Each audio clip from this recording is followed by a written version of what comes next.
Assalamualaikum warahmatullahi wabarakatuh. Today, we the students of standard 9th are here to show and explain Newton's three laws of motion with the help of these models. You are not just watching, you will be part of it too. So listen carefully And get ready to answer some fun questions. Here's Newton's first law of motion. An object continues to remain at rest unless an external unbalanced force acts on it. A sharpener won't move unless an unbalanced force acts on it. Watch this. When we pull or strike the card quickly, the sharpener falls straight into the pipe. Here, the card moves, but the sharpener remains at its position. Why? Inertia. No force was directly applied to the sharpener. Why didn't the sharpener follow the card? Because no force was applied on it. Correct, because no force was applied on it. Second law. Here we got the formula for force, which is force equals mass into acceleration, that is F equals ma. So before getting to know about the second law of motion, we need to know what momentum is. Any guesses about what momentum really means? Let me tell you, momentum is how much motion an object has and is represented by the letter P. The formula for momentum is mass into velocity. If it, the m1 is heavier than m2, so the m1 pulls m2 with the m1 pulls m2 with more pressure.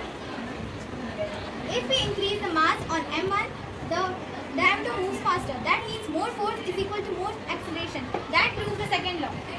Mass of m1, the m2 moves faster. That means more force is equal to more acceleration. That proves the second law. So what happens if m1 becomes heavier? m2 speeds up. That's right, m2 speeds up when m1 becomes heavier. Third law. Every action has an equal and opposite reaction which acts simultaneously.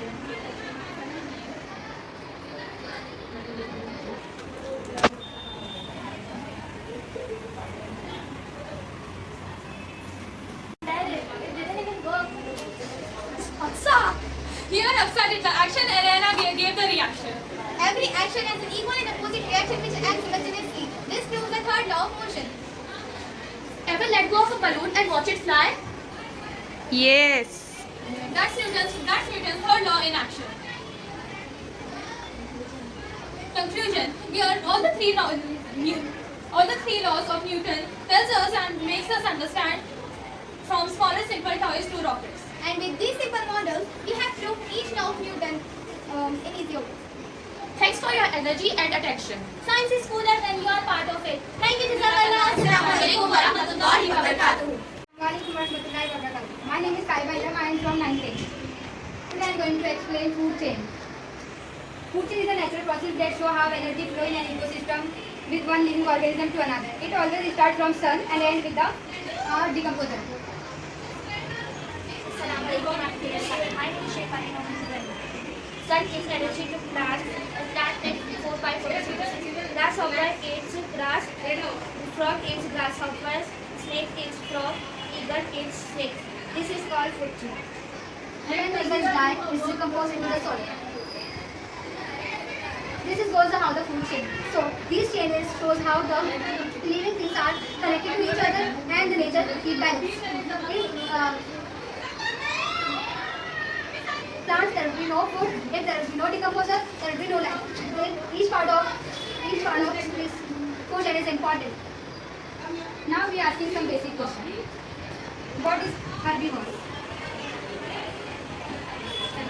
Cow and goat. Herbivore. Herbivore and organism can be in the plant. Second question. What do you understand about decomposer?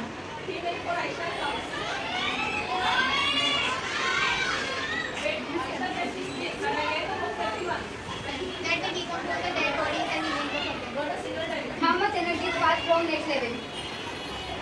10%. Thank you, Jazakallah. Assalamualaikum warahmatullahi wabarakatuh. As we are here gathered for our science activity, our group is going to represent about phenolograms. So let's start with Sri Julia. Do you know what is phenolograms? Let me know. Plants which have special structure for its reproduction is called phenolograms. Phenolograms are classified into gymnosperms and angiosperms. Now my friend Zena and Hari will classify gymnosperms and angiosperms. Gymnosperms. Do you know what is gymnosperms? Plants which do not form fruits are called gymnosperms. Gymnosperms are mostly have a green, woody, and perennial. Their stems do not have branches, and their examples are cycas, pinus, and thuja. And from all of these, we have made a model of cycas. Angiosperm. Plants develop into fruits and seeds are formed. Within fruits, these seeds are covered and they are called angiosperm. Example, lavender, leather, daisy, and hibiscus. Before the conclusion, here my teammates wants to ask some questions related to our activity. During the generation of the seeds, this stored food is used for. What is meant by gymnosperms? The plants which bear the reproductive organs are called angiosperms. Wait, before the ending, we have forgot something to explain, that is monopod and dipod. The seeds which can be divided into two equal parts are called dicotyledonous parts. Example, coffee and beans. Monocotyledons. The plants whose seeds cannot be divided into two equal parts are called monocotyledons. Example, wheat, jowar, etc. As soon as we end our presentation, the one thing we have to tell you that this activity was designed by Ms. Mahajani Miss, the great Mahajani Miss, and she is the one who explains us, teaches us, and helps us and supports us. So thank you, Jazakallah Mahajani Miss, for our support. Jazakallah. And next time we will come up with another creativity and activity. I hope you all like our presentation. Jazakallah. Assalamu alaikum. Representing now science activity, chapter name Energy Flows and Ecosystem. Introduction of this chapter. Energy flows and ecosystem refers to a transfer of energy from one organism to another through various topic levels. It is fused and processed as substance life and involves in the movement of energy from the sun to the producers like plants. Then to consumer, herbivorous, carnivorous, and omnivorous, etc. This flow is undirectional and follows the laws of thermodynamics. With energy decreases as it moves up to food chain. Second is, what is food chain and food webs? Explanation by Sagan. Food chain is by the relationships of producer and consumer separated in an ecosystem are called food chain. Food webs are present. Food webs are formed by a chain in a food chain. Third is, what is trophic level? Explanation by Mariam. Trophic level. Trophic level represents different position in an ecosystem. First, plants. Plants are called producers in an ecosystem. These eaten by herbivores. Herbivorous is first trophic level and eaten by carnivores. Carnivorous is second trophic level and eaten by omnivorous. Omnivorous eat both plants and animals. Third, energy level. Phytoplankton. This is they form an energy decrease. Zooplankton. The zooplankton then the carries 1,000 calories. Fishes. Fish carrying 100 calories. And human carry 10 calories. Fourth is nitrogen cycle. Explanation by Anisha. I am going to talk about nitrogen and nitrogen cycle. Nitrogen cycle is a critical cycle that describes the movement of nitrogen through the atmosphere. And nitrogen is a colorless, unfused and tasteless gas which makes up to 78% of the atmosphere. Fifth is important process of nitrogen cycle. Explanation by Fatima. Important process of nitrogen cycle. First is the nitrogen fixation. The nitrogen fixation does the conversion of the nitrogen cycle into nitrates and nitrites through the atmospheric industrial biological process. Second is ammonification. Release of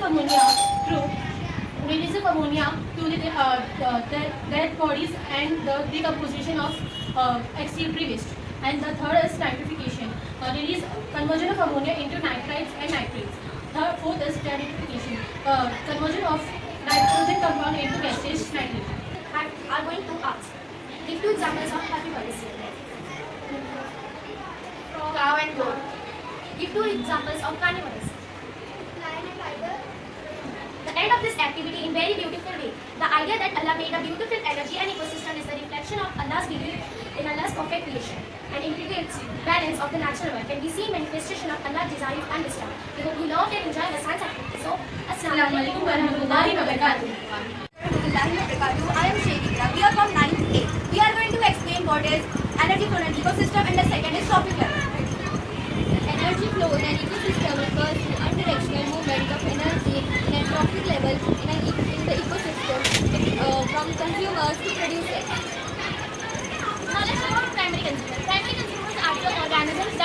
producers like cats, making them the second trophic level in a food chain. For example, frog, fox, owl, etc.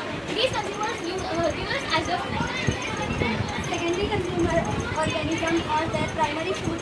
For example, owl, frogs, etc. Attacks our top consumers. Affects the top consumers as organisms at the very top of food chain. Meaning they are not predator upon any other species in the ecosystem. For example, tiger, lion, crocodile, king cobra, etc. These consumers use herbivorous and carnivorous as their food. No other animal feed on top of it. Omnivores. Omnivores are mixed consumer an animal that regularly consumes significant quantity of both plant and animal matter. For example, humans, birds, etc. feed on herbivores, carnivores, and producers. Okay, so let's come to the last topic. Last topic is trophic level. What is trophic level? Trophic level is a position of an organism which occupies in a food chain of a food web based on its feeding. So as you can see here, these are the stages of trophic levels. First one is primary consumer, secondary consumer, tertiary consumer, and the last one is producers. All of these are explained by them. Question time. Top predators and apex predators eat herbivores and other animals. This include in a wide variety of leaves, stems, fruit, vegetables, roots, and seeds.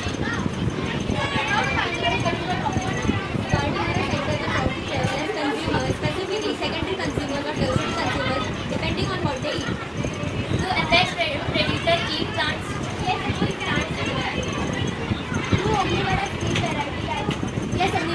Yes, omnivorous are characterized by their own ability to eat variety diet that includes both plants and animals. Energy transferred in a trophic level. Energy transferred in a trophic level because one of the organisms consumes another. So let's end this topic. We hope that you understand what I want to explain. Thanks for the